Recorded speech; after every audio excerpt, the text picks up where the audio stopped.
Every software engineer dreams of working at Google. I actually got offers from them twice, once for an internship and once for a full-time role. In this video, I'm gonna walk you through both pipelines side by side. The OA, the interviews, the team matching, and even the on-site round where I was in a hotel in New York City. Before we talk about the actual process, let me first talk about the timeline because Google's process is super long. For the internship, I applied in late October. I got the OA invite in about mid-December, and from there, the interviews took about a month and a half spread out. Team matching was another 6 to 8 weeks on top of that. For the full-time role, I similarly applied in mid-October. I got the OA invite about a month later, and then immediately heard back and got my first round virtual interview scheduled about a week later. After that, I had my final round on site in New York City at the end of January, and after that, I learned that I had passed that round in February and got the invite for team matching, which was another 6 to 8 weeks as well. So now onto the actual process. Both processes started with the OA, which is kind of their first real test after,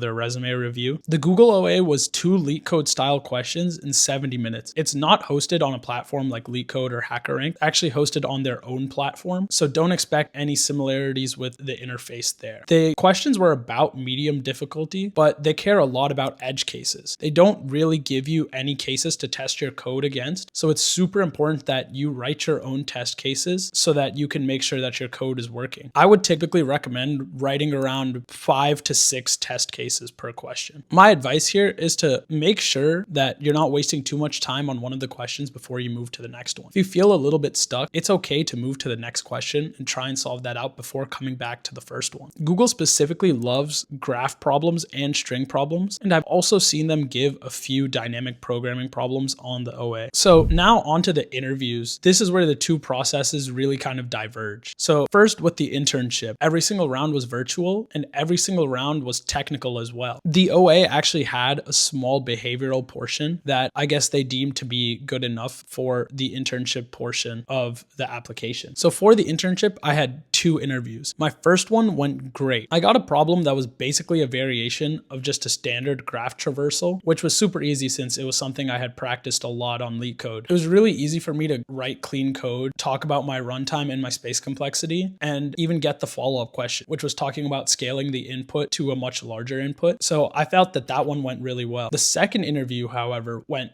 really poorly. First off, my interviewer showed up 10 minutes late, which already kind of had me off my game. But second, he gave me a problem that I had never seen before. And it was one of those problems where it wasn't really a recognizable data structures and algorithms pattern, but more that it was one of those problems where if you knew the trick, you would solve the problem instantly. And if you didn't know the trick, you wouldn't get it. So the problem that I got was that you were given an array with a bunch of integers. And the key here was that the integers had a max value less than the size of the array. So if the array was size 7, then the values of the integers in the array were all between, 0 through 6. Essentially supposed to find a duplicate without using any space complexity. So I was super confused here because I knew the obvious way to find a duplicate was to create a hash set and, store all the values that you had seen before and then check against that. But obviously with no space complexity, you can't really do that. So even with the interviewer trying to give me hints, I couldn't get to the solution, which was kind of using the integers in the array as indices and jumping from value to value and marking an index that you've already been to via jumping with like a negative to show that, that a duplicate exists at that spot. The point is, I knew I didn't do well, and I left that interview feeling pretty bummed out and pretty sure that I wouldn't get the job. A week after this interview, my recruiter actually emailed me and let me know that because my first interview had gone well and my second hadn't, that they were actually giving me a third interview to break the tie. This was super surprising because I'd never heard of any other company that had done this. I treated my third interview like it was my chance to redeem myself, and I ended up doing super well in passing that round. So after that round, I got moved to team matching. This was super new to me because for my Amazon internship before, I was just thrown onto a team with no real choice of what team I was thrown on. So I wasn't prepared for this at all. You start out by filling out a form with all of your preferences. This includes locations, languages you want to code in, technology you want to work on, and things like that. My recommendation here is to be open to as many things as possible. If you kind of restrict yourself to one location or one specific specific language or technology. It may be a lot harder for you to get matched to a team because there won't be as many teams that,